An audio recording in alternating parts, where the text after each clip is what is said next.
Hello, everybody. So tonight, got something a little bit different than we've looked at the past few times. The other day, we finished looking at the syntax for what's listed on our schedule for this week. And that's pretty much what we've looked at so far. It's just basic syntax examples in class and kind of stretching that out, talking about some side notes. I keep going down little rabbit holes because you all know what to do with those things, right? You had at least 2 programming classes before this. Absolute minimum if all you have taken is the prerequisites, and I'm pretty sure most of you always had more programming than that at some point along the way. So just kind of covering the syntax, stretching that out. We looked at the syntax for what's on our schedule this week, so I was wanting to get to an actual example, start doing things, working a couple points that we haven't quite seen, but basically we've seen all the stuff you would have seen covered in detail in the previous prerequisites for this course amendment. That the basic tools. So we're ready to get into the language specific stuff, which for Java is object oriented. That's the next thing on the list. We might get around to making we've been making objects all the time. We might get around to making our first custom data object that isn't just an object, because we can only make objects in Java. Something that's designed to be an object tonight. See our first example of that, but also wanted it to be a short night. We're going to go through an example and like an actual piece of software instead of just a syntax example. Maybe a couple, because I was thinking and couldn't come up with a very good straightforward one. So just wrote down on my notes the basic fallback of a payroll example. Right? We're Americans. We're all very, very familiar with payroll calculations. When we go to work and then payday rolls around, we've probably already calculated what's supposed to be on that paycheck. It's kind of an important part in our society. So that's a good classroom example. We're all familiar with that. Which will lead to a couple other things, because we haven't seen reading and writing files. Writing files, we probably won't write the file tonight. We'll read the file, read from the database, and I'll call it a database, a CSV file. Those are easy to work with. But we'll see reading files, and before long, we'll spend actually almost at least half of a night on writing files, because there's a lot more control than what you would have seen in the prerequisite language you saw in the prerequisites for this class. We have more than just a simple file handler and do stuff. We have very, very fine-grained control over how we store that data. So we're going to spend some time on writing files. There's also a lot there with fine-grained control over reading it, but there's also a really easy way to read files that you've actually already seen. I'm going to ask for y'all to guess that when we get to it tonight. Anybody has a guess on how we read files? We've actually already seen it, but we'll get to that soon. So kind of going through an actual example. And I'm gonna start with that point I made the other day, just because we're under tight time constraints here. So there's not a whole lot of detailed planning in our course. I want to cover it at least once. And also, I am making this up on the spot. Probably can't see it on the camera. There's like 2 lines there. It says file example that are payroll, and remember read write file, or remember read file and currency format. So very short notes. So I'm going to be making this up tonight because I would like to do that at least once every class. Come in here, do the examples, and I prepare ahead of time. So going through the example, it usually goes pretty smoothly, right? I've already practiced that right before class, at least once, maybe twice if it was a complicated thing, because I have to write that code while talking about it. So I prepare ahead of time. Everything goes smoothly, but I think you all are well aware that's not how it goes when we write our code, right? There's at least 3 or 4 passes to take care of all the typos, and adjust the order a little, and all those little details that are usually left out. I've been coding for decades, or not programming for decades. That that doesn't really go away. There's still a lot of that, because we're humans, not machines. We think like humans.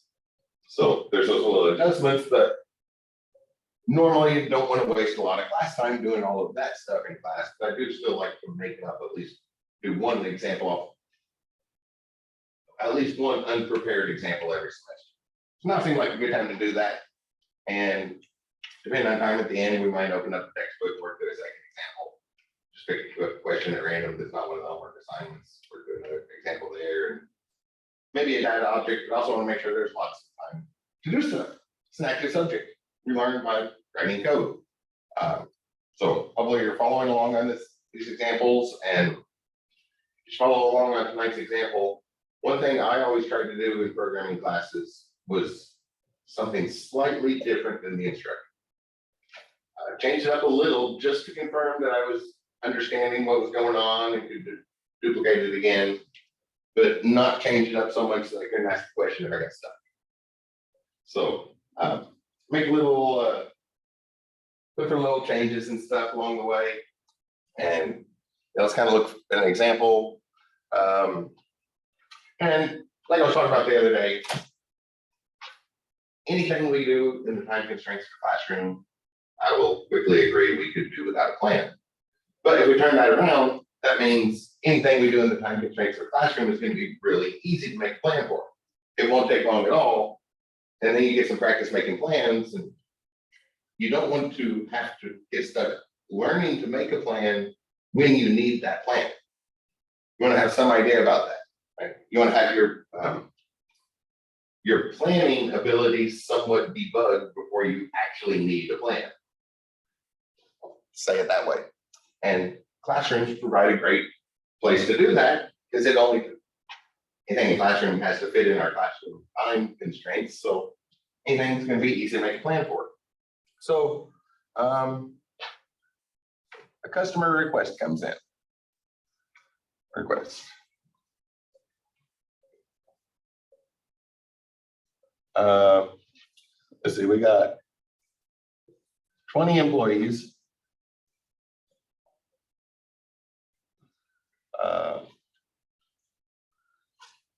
Small company, got 20 employees, so a few people, enough that we don't want to sit down, do everybody's payroll by hand on a calculator, but not so much to justify going and buying QuickBooks and learning how to use QuickBooks.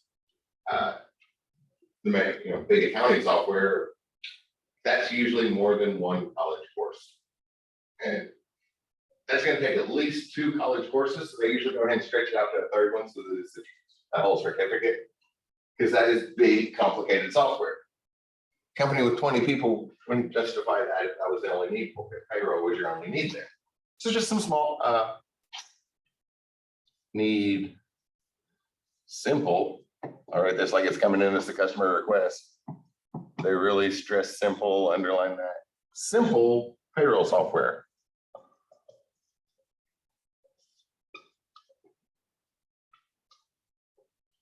And so that request comes into it. It's like, okay, that's not bad. You can do that pretty quick. Let's set up a proposal. So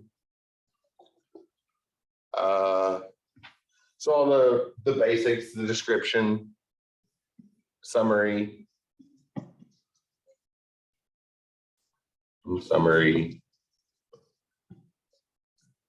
Since we haven't really seen GUIs yet, we've seen HTML, but I'm going to do a GUI one on the first example. Maybe we'll come back and put it in HTML, because we already saw how easy it is to do that to do it both ways, and then it's ready to update that form. So for a description and summary, just a console output will work good for us tonight. We're going to get some console output. A CSV database will work for 20 people. We're going to write the example, but just a comma separated variable file, which there's lots of different formats, but when we look at files explicitly, we'll look at the sizes of them. And it is, even though you know that the one that's just Unicode with commas in between things is going to be smaller than our JSON files or XML files or some custom data, it's still surprising when you see how much smaller it is to have just Unicode values separated with commas. So it's a good format. So we'll do I'll say CSV database. Technically, it is a database. Most anything we get a customer order for would require something more along the lines of what we think when we say the word database, but technically any place we store information is a database. That way we'll see reading from files. That'll make some of your testing and debugging easier. Do the same input over and over and over again. You'll have your input file to do all your testing as you work through your homework and stuff. And that database needs to have the stuff we're going to want to print out a check. We're just going to print out a sentence. So name, hourly rate, tax, I'll put tax bracket or deductions. We'll just lump sum all the deductions. Some percentage for taxes, some percentage for 401k, some percentage for extra end of year exemptions, all of that stuff. I'm guessing everybody in here's encountered that before, right? There's more than just taxes that come out of our check. Name, hourly rate, deduction. We'll request hours. And yeah, then output result. Output result.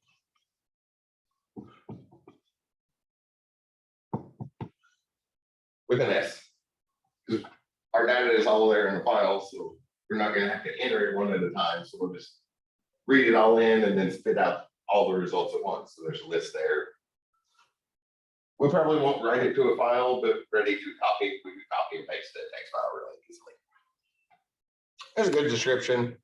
Do some other stuff. In a big formal proposal, talk about the advantages of it, how it beats the big complicated systems, play into that simple request the customer gave us. But then the two lines that really don't matter at all in the classroom, but out in the real world are the only two lines that matter. Because the very reason they sent the request, because they want to know, well, how much does it cost and when do they get it? And these take a little bit of practice, but if you're good at predicting those two numbers, people will be very, very happy. You don't have to, a lot of people are not good at predicting those. And a trend is to overestimate. Right? Like you're gonna say it's gonna take longer than you expect it to and cost more than you expect it to. So then when at the end you're coming in under budget and ahead of schedule. But over time, people are going to notice that, and you're going to lose out on some jobs because you're automatically bidding for more than you need, more than you should be. So you lose some jobs right away, and your overall estimate is going to be consistently inaccurate. So even if, even skipping that one that sounds so nice ahead of schedule and under budget, accuracy will help with your reputation more and have more clients and managers sending you those requests because they know your prediction on these two lines are going to be accurate. It takes practice, so break it down. So let's see, CSV database, 10 minutes.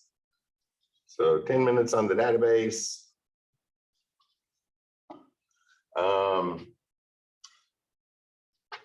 We need to ask for hours every time. Let's say another 15 minutes there. And request input. And just break it down. Actually force yourself to get practice at that because it doesn't take very long, right? I've stretched this out a long ways already, and it still not taking very much time.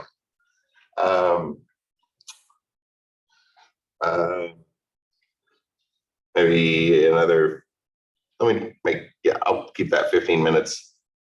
15 minutes on the calculation, 15 minutes on the output, and I'll say 10 minutes on debugging.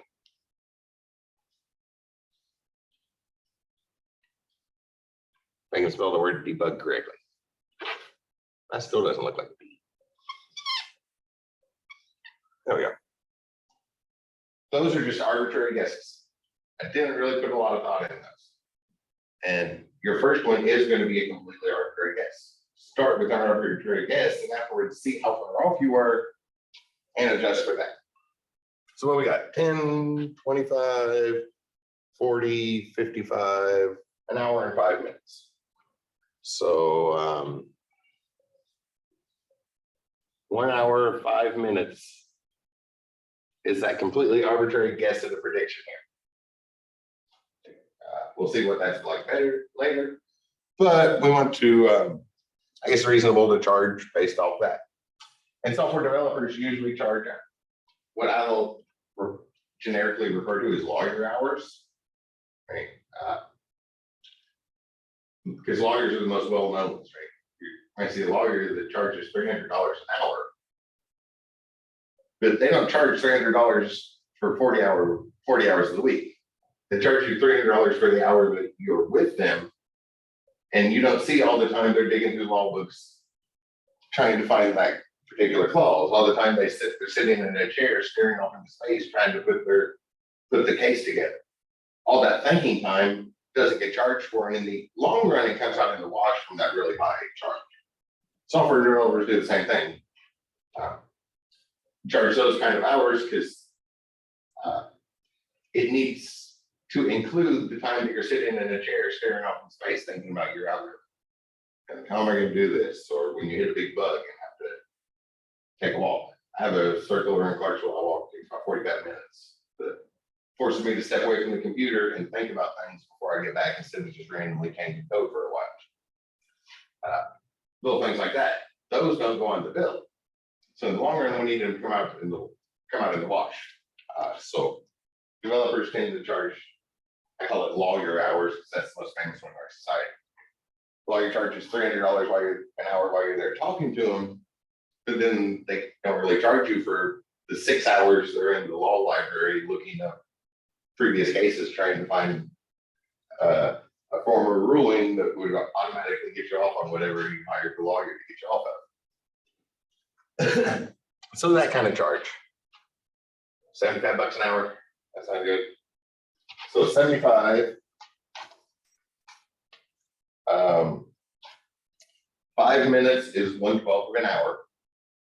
So 1 divided by 12 is 0.83 repeating. So let's say 1. That's going to be 13/12 of an hour times $75 an hour.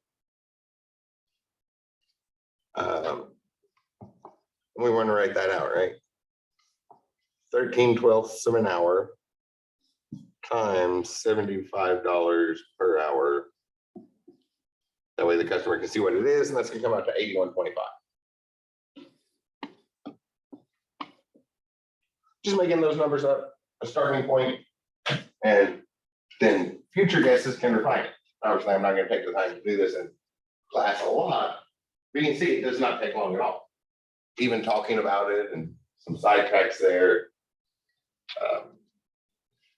we're still not very far into class. And then sketch out other parts of a plan, like the rough idea, but it's kind of here in this summary of the parts that need to go together, maybe not in that particular order. But that is something that will be well worth your time to put into, even though you won't need to do that for anything in the classroom. Maybe when you get to the SDEV 265 class and you're going to spend an entire semester on one project and not do weekly assignments or anything like that, you're doing a full semester of one single software development project, then you might need to sketch some notes Otherwise, in the classroom, we could bypass that, but it will definitely be worth your time to take, what, 3 minutes to do that without all the extra talking? Not long at all, right? So let's put this together, see what happens.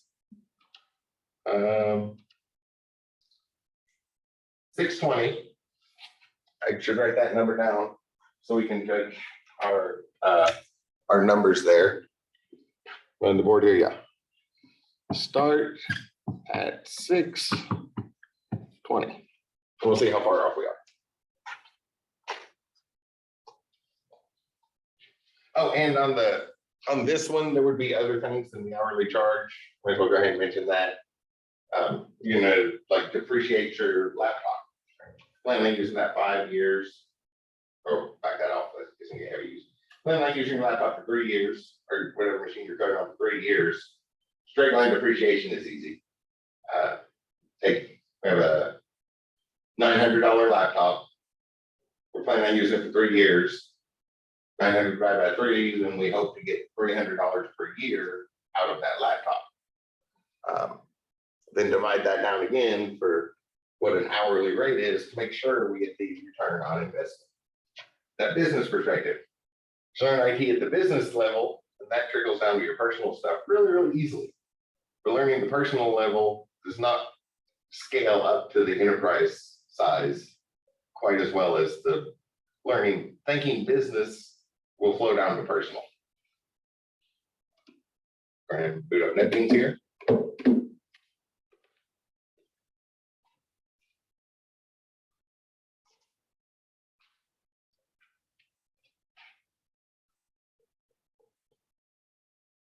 Things like this. Did waiting for software to start make it on our time estimate? I think everybody in here already knew that an IDE takes a few seconds to start. That might be something we might want to add a minute to the time estimate, depending on how accurate you want to be on it and all that. So I'll do a new project. I'll just do an AMP project this again. Sort of our fallback. And I'll call it payroll. And create a main class in a package called payroll. And the class will be called payroll. That sounds good.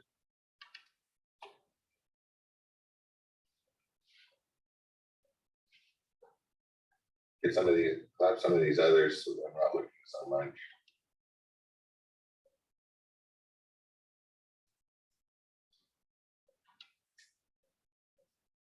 I haven't really pointed at this. There's my weekend project or evenings, just relaxing. The software I use to keep track of my own finances, investments, and all that stuff. I just made my own instead of using the other ones because there was things I wasn't very happy with about the other ones. It's a good way to pass time in the evenings instead of just scrolling through Reddit. But that's just an evening project for myself. And at some point before long, I'm going to point out how many lines that is. Because you all are used to the classroom size software, right? That's something for myself. I don't know if anybody else is ever even going to look at it again. Ever even going to look at the code except when I point out how many lines my personal evening project is. To see some of that discrepancy that we end up, that maybe offset, that's a good word for it, that offset from being in the classroom because we're so restricted in the classroom. Get all that stuff out of the way. All right, there we go. Ready to start our project. First thing, probably need a database, which in this case, we can get that from the company, but maybe they haven't said, maybe they already have a database, so we'll read from theirs later. We know they have all of their data in a spreadsheet, so we know that when we deliver the software, we'll be able to just be like, okay, can you export a CSV real quick, or let us have access to your spreadsheet for 30 seconds so we can export the right thing from it, and then there's no longer any worry. So we need at least a test file. So I'm just going to go to the text editor and get that out of the way. Create a new file. I need to say this is a CSV file. So this is just for testing and debugging. We just need a handful of names. Let's say somebody named Bob.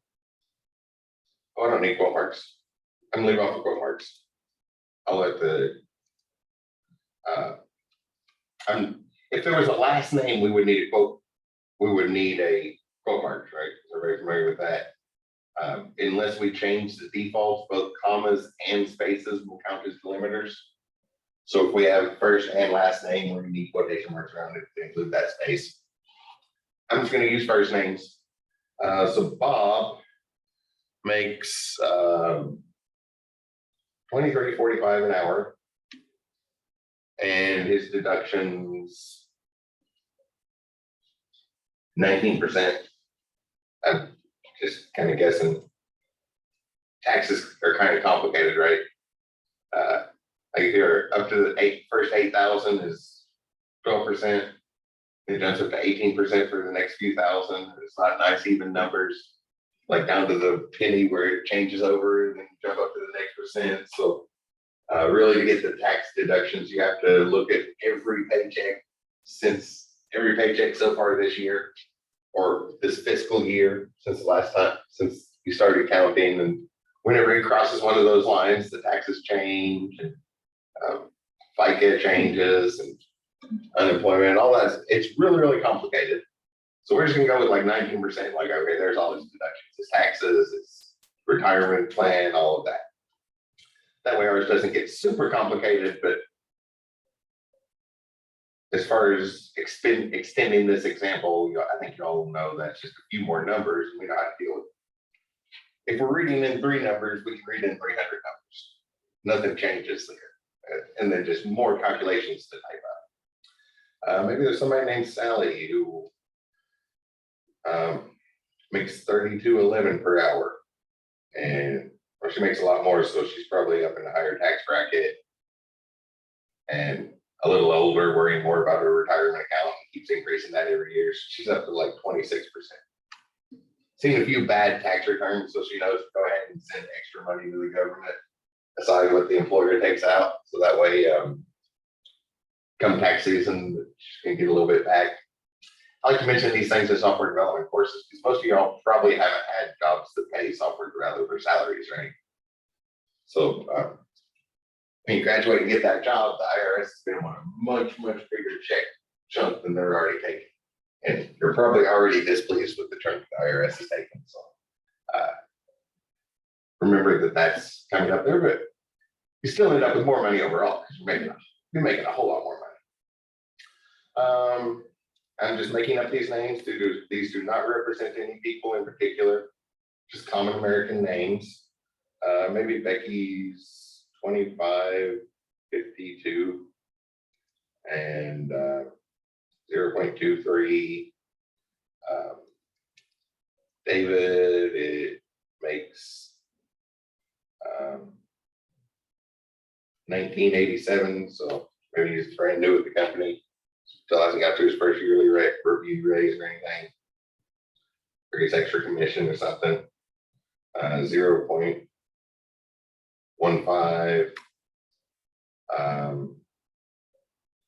Maybe one more. Mary, in like 29.87 seems like a good number, and maybe she's up here with like 24% deduction. So just a comma separated variable file, CSV file, Unicode and comma separating things. I'm going to save this somewhere we can get to it.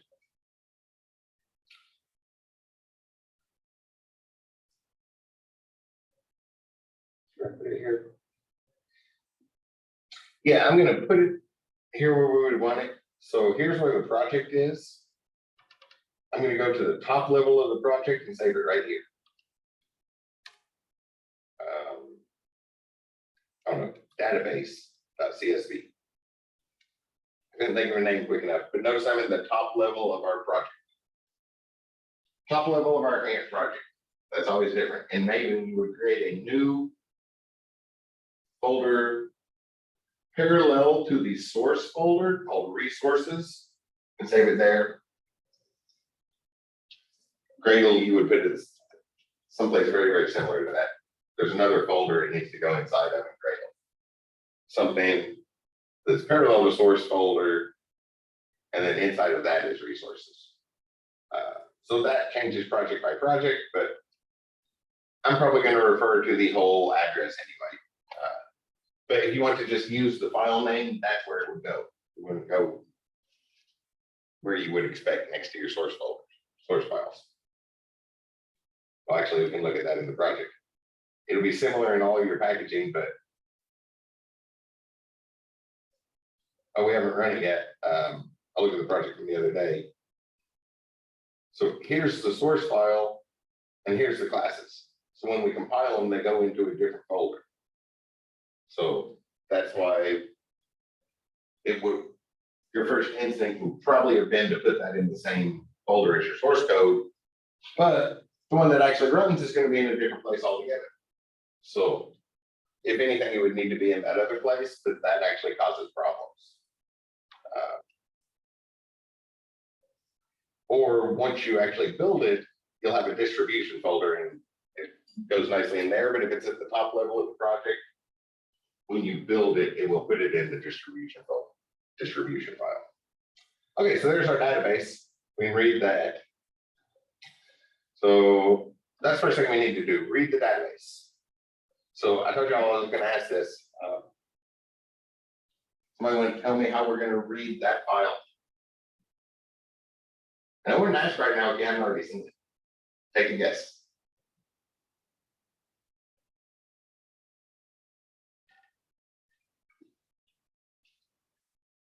Anybody? Any thoughts? What did we use to get input before? Yep, I see it in the chat room.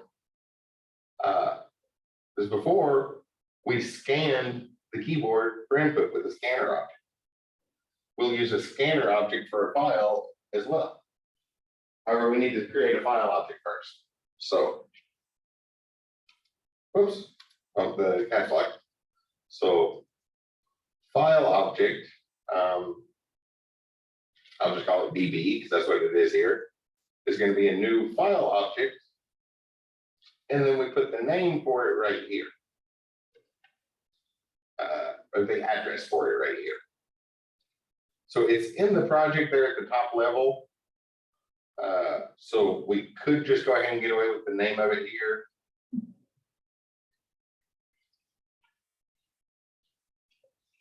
Yeah, I think I'll go ahead and do that. Database.csv. I was thinking about doing the whole thing, but I just made a big spiel about where it needs to be so we can do this. And you all know how to do absolute addresses, right? That's not too hard. Or ultimately in your big software, you're not going to have the address directly. You're going to have a method that goes out and looks through the file structure for something with the right name. When it finds something with the right name, it's going to check some of the data in there and see if that's the right data. And then that address is the one that you use to open your file. But that sort of thing doesn't fit very nicely in a classroom because it takes a lot of talking, but at least the head nods in here. Hopefully the logic there made sense. It's just obviously a lot of typing that would burn up all of our class time. Oh, need to import that. So Control-Shift-I, and there's the library java.io.file.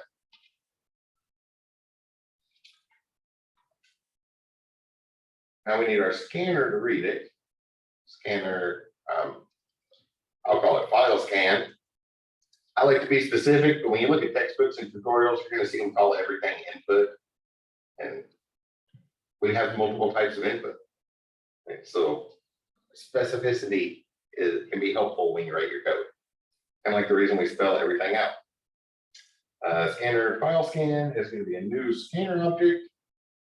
And for our default input, the keyboard was system.in, but this time we want to look at that file, PB. And we will have to make an adjustment here shortly. I was going to, oh, that's probably the error. Okay, yeah. So errors already showed up. We haven't talked about exceptions. Exceptions show up in the 140 class, and some people like to talk about it in the 120 class. You would have seen, you've probably seen that, right? Everybody remember to try to do something and then handle it otherwise. Which, for those who have had me in class before, know that I will often make a big deal out of this because textbooks and examples and tutorials always fall very, very short of what we do.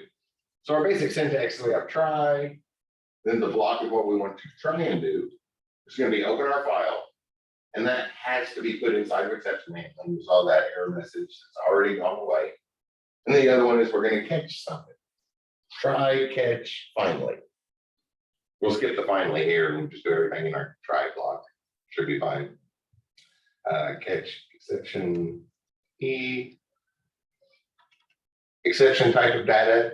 I'm going to call it E so we can reference it. And E dot. And whenever this pops up, if y'all look at that little predictive text list, you probably already guessed which one we want off that list, right? What do we normally want to look at when our code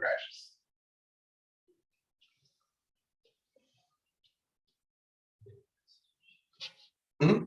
Message to work. I was thinking, yeah, message is very direct. I was thinking the one right below it.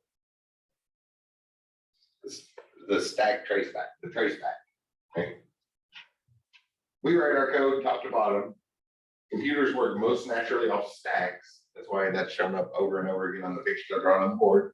So the computer reads our code in bottom to top. So then the first line is back at the top of the stack. It's in a completely different order in compiled language. What runs is very different than what we wrote. It's basically that format. So when something goes wrong, we want to put a few things back on that stack, go back a few steps and figure out where it went wrong.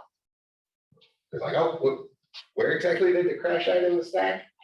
So we get our stack trace, but one of those things for programmers only. Never let an end user see a stack trace. That'll make them panic and they will never open your software again. But this is what we're going to do in our example tonight. But this is the issue I always have with textbooks and tutorials when they cover exception handling. Because that's what would happen if we didn't do any exception handling, right? If we didn't do any exception handling, it's going to stop running and turn out a message. That's not handling the exception. Usually, in real situations, your catch block, it's not uncommon to be 10 times longer than the actual code you run. And hopefully it never runs. For something like reading a file, if it can't find that file, rewrite that file. And hopefully that code will never run. Hopefully it will never hit that catch block, so that file will never be rewritten. But if it can't find that file, rewrite the file. And then it can find it. Then you know for certain it will be able to find it, and your software does not crash. That's handling the exception. What we're doing in our example here, the exact same thing that would happen if we didn't handle an exception, isn't really exception handling. So this is simply the syntax of a try catch block, not how to handle exceptions. Well, one of them, we can also do some stuff up here that works even better. We can also throw it.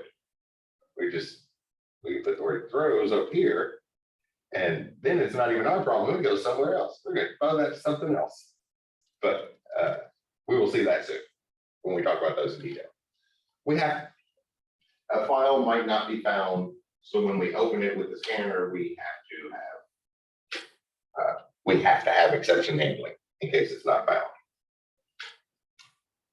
Already got a few curly braces, so I'm going to try and label a couple of these. In main,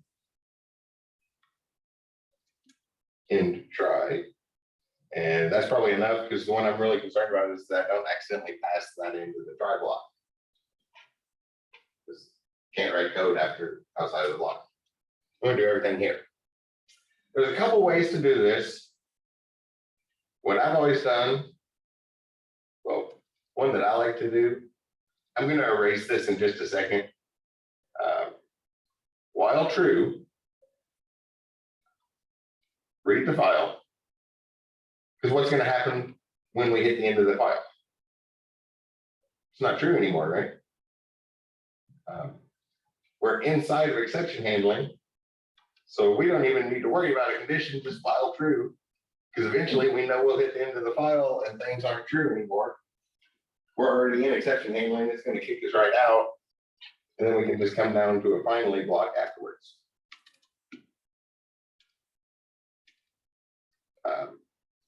That's very similar to what you would have seen in the prerequisites, right? Try to do something, catch our exceptions. We can have long blocks of that. Every exception is a subclass of exception. So this is the catch-all. This is like the grandfather of every specific exception that could be thrown. And then finally is the code that runs no matter what. That's the way I like to do it, and that's actually faster. Exceptions are faster than anything else. That is the fastest you can get a machine to run. If you think about it, if you need to compare two numbers, all we have is the arithmetic logic in it. So when we compare two numbers, all we do is subtract them. If we get a positive number, then that means the first one was bigger. If we get 0, that means they're the same. And if we get a negative number, that means the second one was bigger.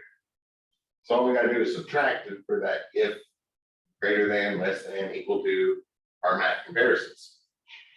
So if we've got 32-bit integers, we subtract them, we have to go through 32 bits, right?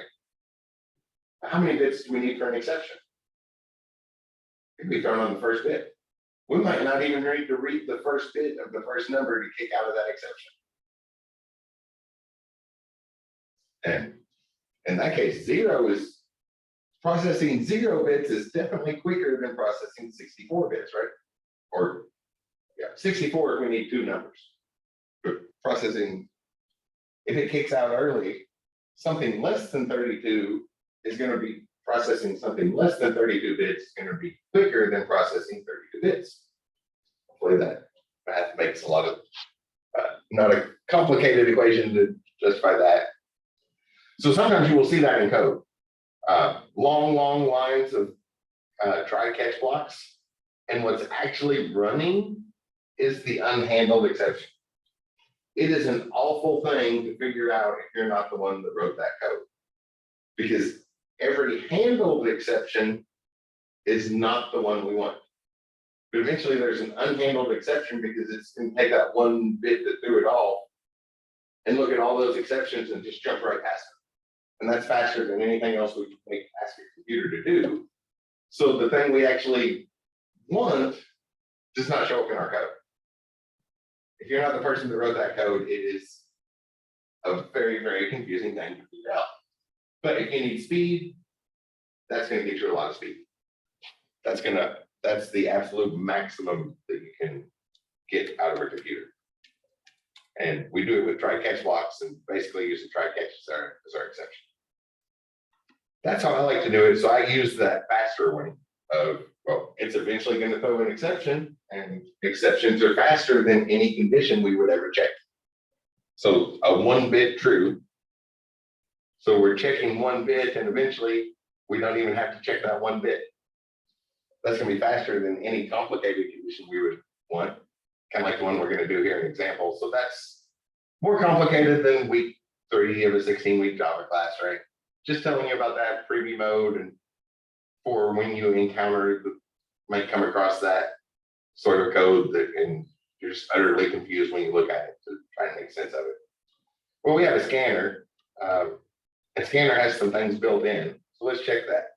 So while file scan dot, it's not popping up, and that means control space will get your predictive text. No, so let me try file scan. So those little things. Yeah. I think you all know when those examples go smoothly in class, I prepare those ahead of time. That's not how coding goes. I made all the mistakes earlier so that I don't waste our time because we don't have much here. So file scan.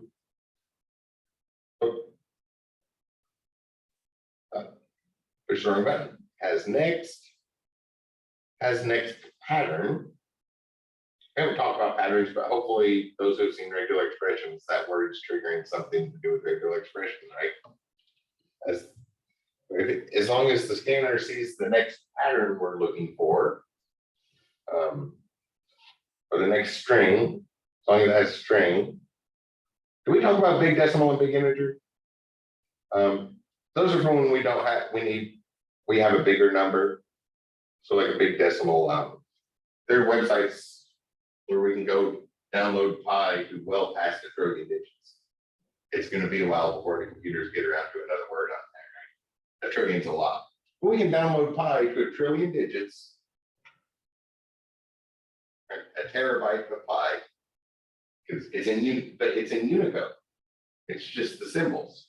So it's a string, and that's what big decimal and big integer are.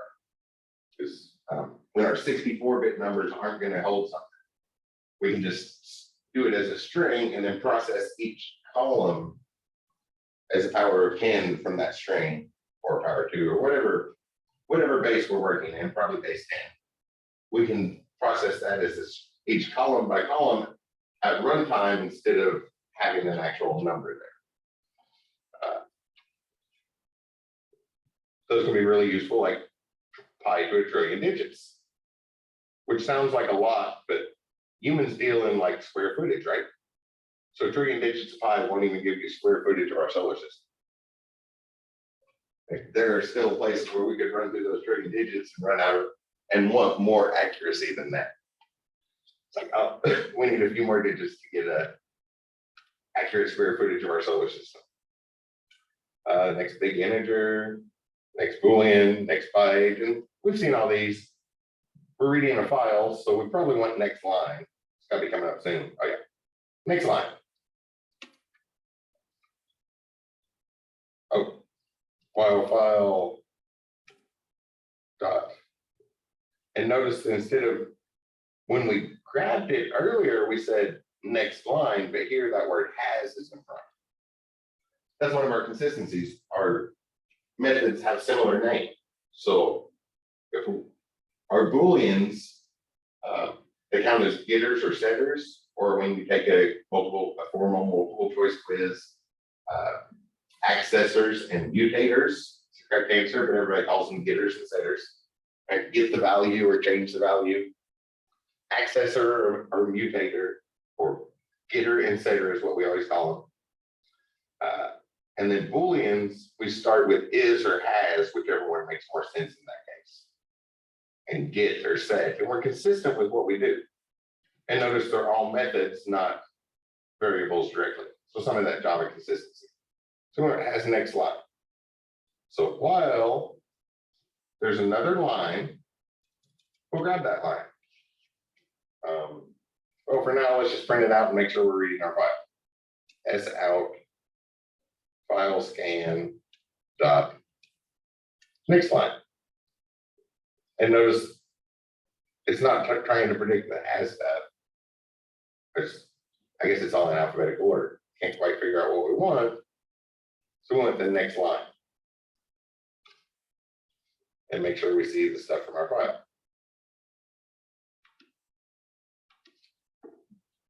So a few new things. Hopefully that all made sense. That looks like our data.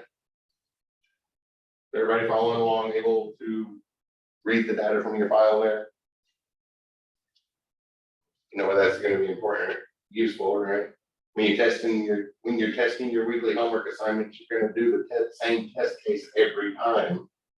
So you might as well at least partially automate it instead of typing it in the same time. After a few runs, when your eyes are getting blurry from staring at the screen, you're just determined to get that bug fixed before you step away from the computer, you're going to start making typos. Remember to take a break. Breaks are, when you need a break, it will be more productive than if you would have sat there and worked through that All right, so we get our data.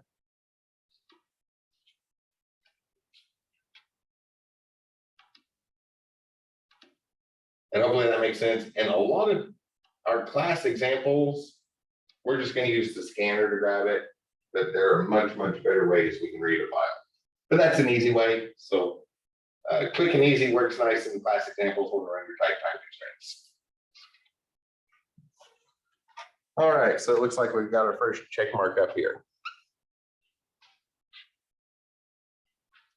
That wasn't 10 minutes. From 6:20 to 6:50 is 30 minutes. So we're already halfway up to what we told the customer it was going to cost. So our estimate's definitely a little off there. But you can see it doesn't take long at all to get that practice. And it will definitely pay off in the long run. Let's see, so now we're ready to do stuff with it. Probably almost time for a break too. So before we do a break, let's adjust this. We don't want to work with that long comma separated string, right? That's for storing it. That's for the hard drive. We got it over to RAM now, so we don't need those commas. So instead of printing that, get rid of all this stuff. Oh, wait. Still need the end of instruction character. Let's put that somewhere. String, in particular, be most convenient if we split that up into an array of strings, right? Actually, it'd be most convenient if we could if we could split that up into a collection that included strings, floating point numbers, and in a real situation, probably integers, and mix a bunch of data, but we can't do that. There's a workaround that's not a very good workaround, so we'll see that at some point, but it's coming from a text file, so it's all strings. It's just doing a collection of strings, and then we'll know which ones have numbers, so we'll just cast them into numbers later when we go to process with them. So this gets us a string, and then dot.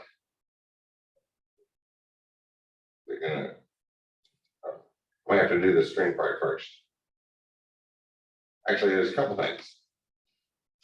While file has next line, we're going to grab that dot split. We'll split on our commas, and we can put a comma in there explicitly if we want to. That'll give us an array of strings called employee. I'll just call it that. That seems to make sense. And I always like to figure out that, take a moment and pause. Notice how I'm not writing this top to bottom, left to right. That's how we deal with English. When we're not in English, we're in the Java program, we're in the Java language. So the computer needs it a certain way, top to bottom, left to right. But that is probably not the way we think about it. It's way more productive to bounce around and put it together in the order you think about it in, and just make sure the final version is in the order the computer needs it in. That's just something I found over the years. Be a lot more productive to do that. Oh, probably want to print that out, don't we? So I'll come down here to the end after we read our file for string E in employee S out E.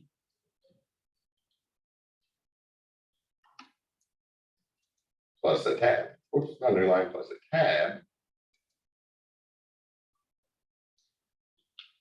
Yeah, that will be enough. So we'll get rid of those commas and spread it out with tabs. That way we'll still be able to see everything nicely at this point.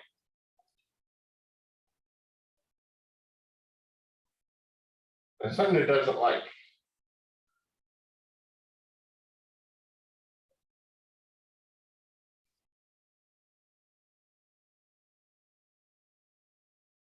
Anybody see the problem? I'll let you stare at it for a second.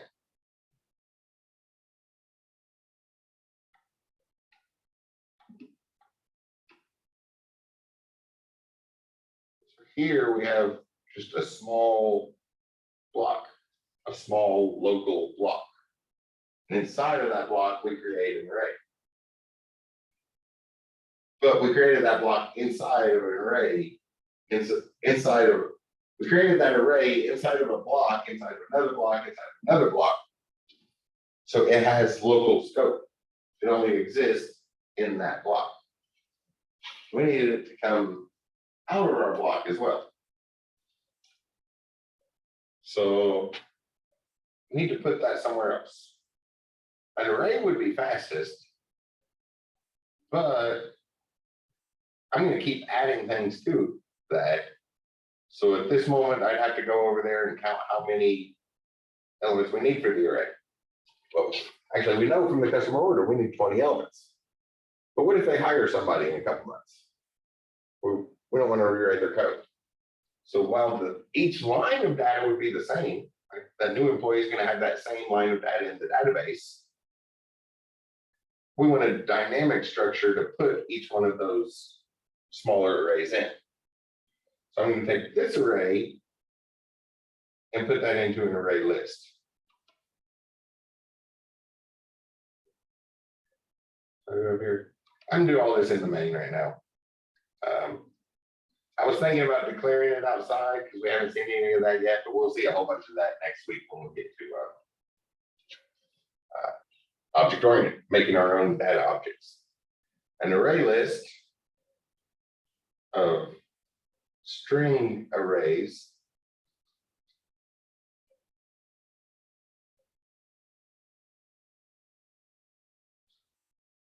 what's the best way to do this?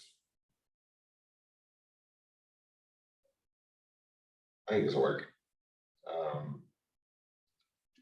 Employee list is a new array list. And then import that. I guess that's a step further than what we saw in the array list the other day, right? We just put a string, but an array is a data type.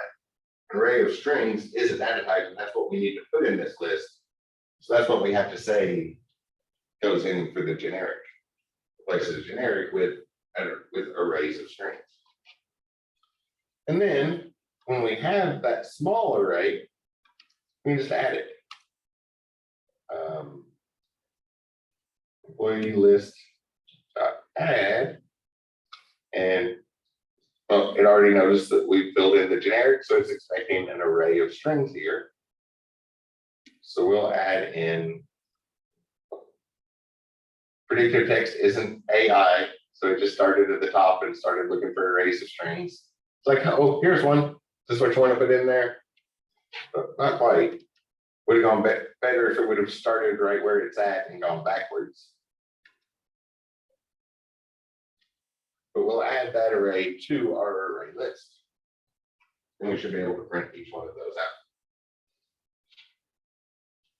Everything there makes sense? Awesome, logical. You see how these pieces we've looked at are all fitting together.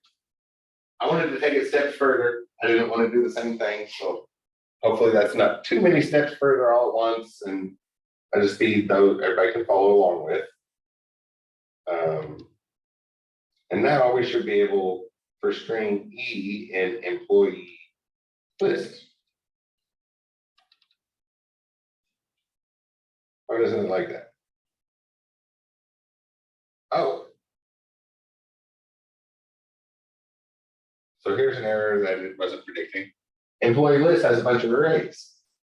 So we need to look through that and then look through the array in each one. So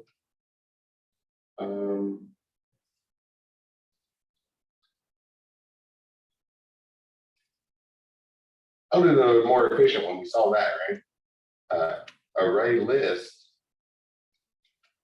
So employee list dot for each. It has its own for each loop in it. And I found it's very productive to go ahead and it's worthwhile to go ahead at the end of the line and get that semicolon. That's one of the easiest semicolons to forget. The only one that's easier to forget is in the do while loop. Then there's a semicolon after a condition. We don't see that anywhere else. So that one's extra confusing. So we're going to look through each one, and we need the consumer. So I'll call it EL for employee list, and Lambda, which we'll talk about lambdas in detail. And when Lambda, the starting point is Lambda means wait. So when the computer detects the thing it's waiting for, then it's going to run this block of code. Or you can also think of the syntax as like, we're going to take each element from that list and put it into this block of code here, which we could write as one line, but that gets a little messy, so I'm going to split that up. Then I'll put this inside of that. Highlight it, indent it, and for each string in that inner array, we'll print it.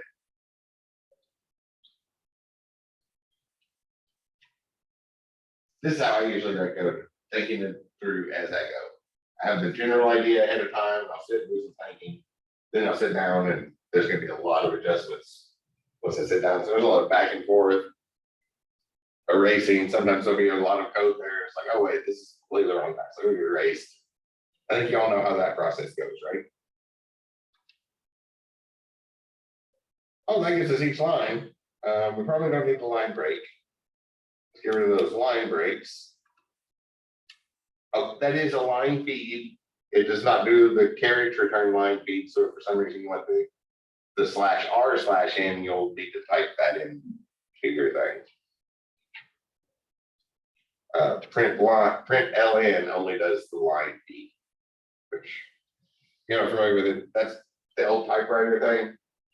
A line feed just turns that wheel, whereas a carriage return line feed turns the wheel and moves back to the beginning of the page. On a computer, there's usually not a difference, because when we go to the next line, there's nothing there, so the only place we can go is the beginning, but not always. OneNote would be a good example. OneNote, if you next time you're on OneNote, type a line feed in OneNote, because there's something there. It doesn't have to go to the beginning for the line feed. That's where we need the carriage return as well. And then we'll print our line feed, which we can just do that because we're not printing anything except the line feed. A lot of people like to go ahead and put an empty string in there just to see that for consistency, but all we really need there is the line feed after we print out that element. All right, looks like we got our data in. Ready to do some processing? And probably a good time for a break, right? Anybody have any questions about that so far? What about suggestions on ways that could have been done better?